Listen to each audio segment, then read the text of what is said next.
You ever get that feeling that you're just stuck in a loop? Making the exact same mistake, having the same old argument, or just watching the same kind of story play out in your life over and over again? Well, that feeling of déjà vu, it's not just some strange coincidence. It's actually a fundamental truth about human nature, and it's captured perfectly in one incredibly powerful sentence.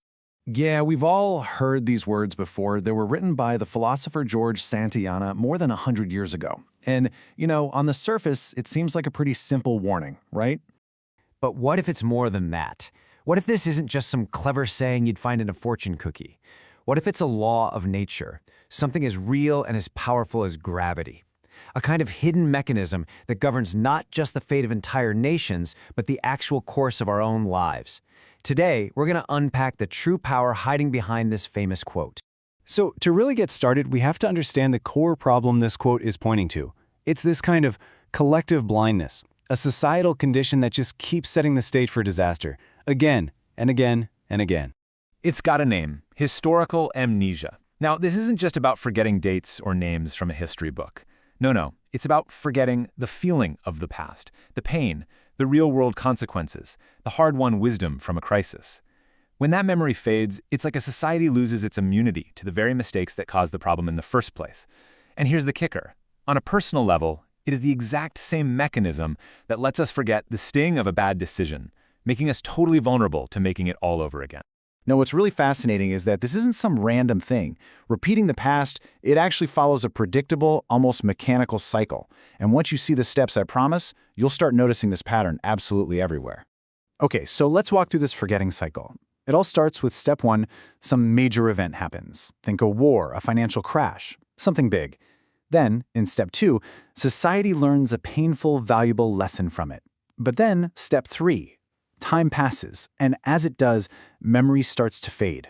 A whole new generation comes along, and those old warnings just don't have the same urgency. Then, boom, step 4. The original conditions that caused the problem start to come back. But because the lesson is now just a distant memory, in step 5, it gets ignored. And that leads us, inevitably, to step 6. The event repeats itself, and the whole cycle kicks off all over again. And look, this is not just a theory. When you actually look at human history, you see these devastating echoes of this cycle playing out on a massive, massive scale. Seriously, think about it. You've got economic bubbles that pop over and over again, from the Dutch tulip mania in the 1600s to the dot-com bubble in the 2008 financial crisis. Same pattern. In politics, conflicts escalate when the generation that actually remembers the true horrors of the last war is no longer around to shout the loudest warnings. It's like this recurring drumbeat through all of human history. And here is the most crucial point of all. We don't repeat these massive mistakes because we're evil. We repeat them because we are forgetful. The failure isn't one of character, it's a failure of memory. And that's the real tragedy here, right? It means so many of these repetitions are actually preventable. Okay, so we've been talking about these huge historical events, but this is where the idea gets really personal and, let's be honest, maybe a little uncomfortable. Because this cycle, it doesn't just apply to societies. It applies to each and every one of us. I mean, really, take a second and think about it. That same argument you keep having with someone you love. That bad habit you just can't seem to kick. That same type of person you're always drawn to, even though you know it's not good for you. That's the cycle. That is history repeating itself, just on the tiny scale of your own life.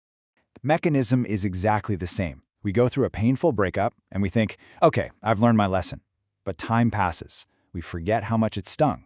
Those old habits, those old patterns of behavior, they creep back in. We ignore the lesson, and pretty soon we find ourselves right back where we started.